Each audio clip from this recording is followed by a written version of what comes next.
Monty को ऐसा लगा जैसे बॉटल टूटी नहीं फटी थी। उसमें एक्सप्लोसिव ब्लास्ट जैसी आवाज आई थी। अय्या डिजास्टर जी, डिजास्टर।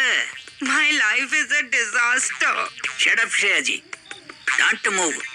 ग्लास घुस जाएगा तो प्रॉब्लम करेगा। और कितनी प्रॉब्लम करेगा? पहले क्या कम प्रॉब्लम है? मॉन्टी के सामने ही श्रेया के पैर से खून निकलने लगा। ब्लड फ्लो इतना फास्ट था कि मॉन्टी डर गया। You have to go to the hospital. इधर कैसे होगा? कुछ नहीं होगा। Don't worry. Shh. Calm down. मैं calm down. बॉटल फूटा तू, रोता धोता तू, ग्लास भी फूटा तू, और मैं calm down. You are impossible, Shreya ji. You are impossible. Shut up and hold me tight. Please. I need a hug. No hug. Only cotton. Bleeding रोकना पड़ेगा. It will stop. Blood clot हो जाएगा. Don't worry. Just give me a hug. I'll be fine then. Monty ने उसको डरते डरते गले लगाया। श्रेया ने इतनी जोर से हक किया कि मॉन्टी की सारी बोन्स क्रैक हो गई। अय्या, पहले ग्लास फूटा, फिर बॉटल फूटा, अब मई को फोड़ेगा तू। मैं डेड हो जाएगा। श्रेया ने एक झटके से मॉन्टी को छोड़ दिया। कितनी पैथेटिक स्मेल है तुम्हारे परफ्यूम की।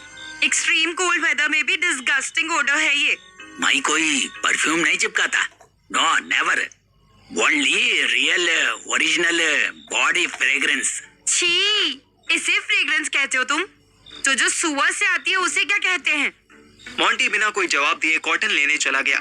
श्रेया सही थी, उसके फुट से ब्लड फ्लो रुक चुका था। श्रेया ने छुप के खुद ही एक बड़ा सा ग्लास पीस बाहर निकाला। अथर्व, कहाँ हो यार? श्रेया ने फिर अपना फोन उठाया और अथर्व का फोन नंबर ढूंढने लगी। फिर उसने वॉइस रिकॉर्डर खोल लिया और बोली, अथर्व, हर एक टच में तुम्हें ढूंढ रही हूँ मैं। तुम्हारा फेस मुझे हर नए कॉलेज स्टूडेंट में दिख रहा है। याद है तुम्हें? तुम कॉलेज में कितने चार्मिंग थे। Every single girl wanted to be with you, but you chose me. I chose you. We chose each other. फिर क्या हुआ ये सडनली? या मैं पूछूं कि क्यों हुआ है सडनली? कब हुआ ये suddenly? I don't know. I don't want to remember. मैं तुम्हें अब याद करती हूँ ना, तो मुझे तुम्हारी चीटिंग नहीं, तुम्हारी इनोसेंस याद आती है। I'm seeking you, Atharva. मैं तुम्हें हग करना चाहती हूँ। मुझे नहीं चाहिए लंदन, पेरिस, न्यूयॉर्क। मुझे नहीं करनी हायर स्टडीज। मुझे तुम्हारे साथ रहना है baby. Just want to be with you, in your arms, with your breath. Just like Parthiv and Suhani. They are living each and every second with each other.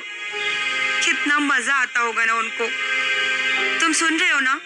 Hello hello Atharva, please talk to me. मुझे ignore मत करो ना please. Monty Shreya के पास आ चुका था। Shreya recording को calling समझ रही थी। मॉन्टी कुछ नहीं बोला। श्रेया ने टेबल पर हेड डाउन कर लिया और धीरे धीरे बड़बड़ाने लगी। पार्थिव और सुहानी कितने सुंदर लग रहे थे। मुझे भी तुमसे शादी करनी है। अथर्व, तुम सुन रहे हो ना? अथर्व, सुहानी, पार्थिव तो कुछ बोल ना इसको। तू और सुहानी मस्त हो ना? मॉन्टी ने ये रिकॉर्डिंग मुझे भेजी थी।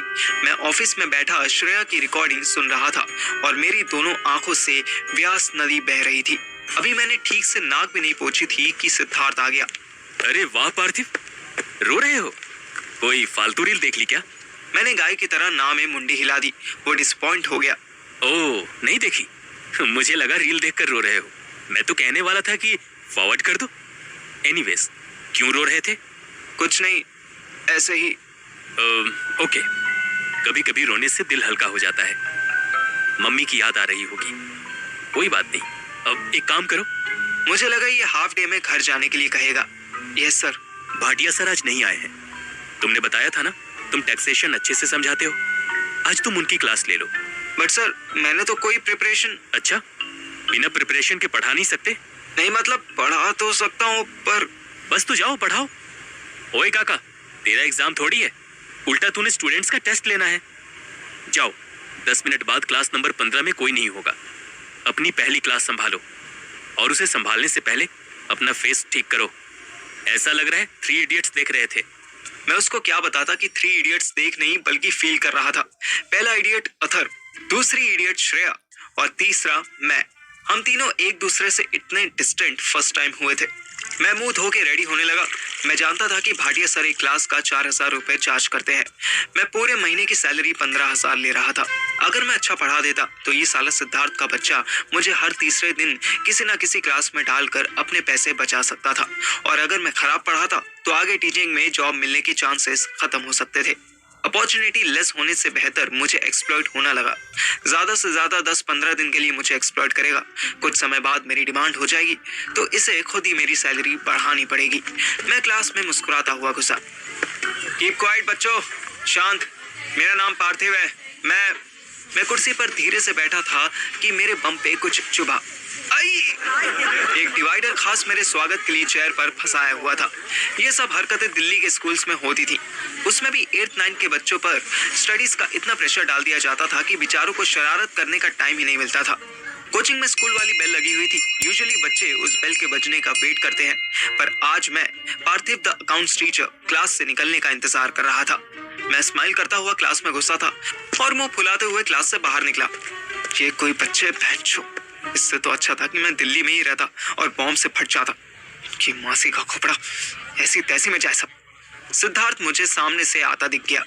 अरे पार्थिव, कैसी रही तुम्हारी पहली क्लास? ये क्लास थी सर। सीरियसली, ये बच्चे हैं, इन्हें राक्षस घोषित क्यों नहीं कर देते?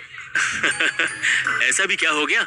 थोड़ी बहुत शरारत तो सारे बच्चे करते हैं। थोड़ी बहुत ना, ये सालों ने शैतानी के नाम पे पहले मेरी चेयर में डिवाइडर घुसाया, उससे तो मैं बच गया। फिर मैं स्क्रीन पर कुछ लिखने लगा तो पीछे से किसी ने चौक मारी। मैंने घूर के देखा तो साले हंसने लगे। ओहो, तुम समझते नहीं हो। यहाँ दिल्ली वाला हिसाब नहीं है। थोड़ा डिसिप्लिन रखना पड़ता है। 1-2 मुंडे कूट देते। सर कैसे कूटूं? 6 फीट के, 6.5 फीट के सरदार हैं ये जो बदमाशी कर रहे हैं। 1-2 को देख के तो ऐसा लगता है कि साले मुझसे 4-5 साल सीनियर होंगे। डोंट वरी, एक ही क्लास थी तुम्हारी। परसों भाटिया सर आ जाएंगे। जाओ अपना अकाउंट संभालो। Sorry to ask sir, but I am not in mood to do anything right now. I want to go home. मैं कल सुबह थोड़ा जल्दी। क्या कहा? You are not in mood? No, not in that sense sir. मैं बस कह रहा था कि लिसन मिस्टर पार्थिव, ये तुम्हारा घर नहीं है, ये तुम्हारा स्कूल नहीं है और ना ही तुम्हारा कॉलेज है। यहाँ तुम्हारे मूड से कैंटीन में चाय नहीं बनेगी। This is your job. एक चांस दिया था तुम्हें। मुझे लगा था कि तुम हार्ड वर्किंग हो, इंटेलिजेंट हो। ऑल ऑफ सडन अपॉर्चुनिटी मिलेगी तो ग्रैब करोगे, बट नो, तुम तो मम्मी के लाडले बच्चे जैसे बिहेव कर रहे हो। मेरा वो मतलब नहीं था सर। और नॉट इन मूड का मतलब क्या होता है, हैं? अचानक लॉबी में आते जाते सारे टीचर्स और स्टूडेंट्स रुक रुक कर हमारी तरफ देखने लगे। अब तुम मुझे इंग्लिश सिखाओगे? मैंने एमए किया है इंग्लिश में, समझे तुम? Yes sir. या तो अंदर जाओ, जो एंट्रीज बाकी हैं उन्हें करो, और अगर तुम्हारा मूड नहीं है तो अभी घर जाओ और नेक्स्ट मंथ की 7 तारीख को आकर अपना हिसाब ले जाना। इतना कहकर सिद्धार्थ जाने लगा। आप सबको भी घर जाना है? नहीं ना? तो अपना अपना काम कीजिए। मेरी आंखों में बस आंसू टिके ही थे। मुझे इतना गुस्सा आया कि सोचा अभी के अभी अपना बैग और टिफिन उठाऊं और घर चला जाऊं, पर मैं डर गया। मिडिल क्लास फैमिली में पहला बड़ा बच्चा अपने बॉस से डांट खाने के बाद अपनी सारी हिम्मत, सारे जवाब और सारी बहस मन में ही करके रह जाता है। मेरे मन में भी बहुत सारे जवाब चल रहे थे, पर मैं कुछ ना कह पाया। माइंड डाइवर्ट करने के लिए मैंने श्रेया को व्हाट्सएप कॉल किया। घंटी लगातार बजती रही। वो शायद सो के नहीं उठी थी। अथर ने एक स्पेशल रिक्वेस्ट की थी। उसका वो काम जितनी जल्दी हो सके पूरा करना था। मैं आंसुओं को आंखों के अंदर ही अंदर पी गया और डाटा एंट्री करने लगा। इधर अथर ट्रेन पकड़कर जलंधर आ चुका था। वो गुंजन मामा के घर आने की बजाय पहले रवि से मिलने चला गया। वो जिस टेम्पो में बैठा था उसके ठीक पीछे एक ब्लैक स्कॉर्पियो चल रही थी। अथर की आंखों पर ब्लैक चश्मा लगा हुआ था। उसको साइड व्यू मिरर में गाड़ी दिख रही थी। अथर ने स्माइल की। टेम्पो वाला एक मोटा सा सरदार था। सरदार जी, मॉडल टाउन कैंसिल करो। तो फिर कितने चलना? उत्थे जत्थे कोई आता जाता नहीं है जी। हाँ जी, जब तक गड्डी में पेट्रोल है ना तब तक पूरा शहर घुमाते रहो। पीछे वाली गाड़ी हॉर्न मारने लगी। वेट, पास मत देना, चलने दो ऐसे ही। बाबूजी कोई पुलिस का चक्कर है तो मैनू माफ करो, मैं अगले चौराहे तो रोक रहा। अथर ने बड़े स्टाइल से एक गन निकाली और फिल्मी स्टाइल में बोला, अबे खबरदार, जब तक रुकने के लिए ना कहा जाए चलते रहो। ऑटो वाले पे अथर्व की धमकी का कोई फर्क नहीं पड़ा। उसने ऑटो स्लो कर दिया।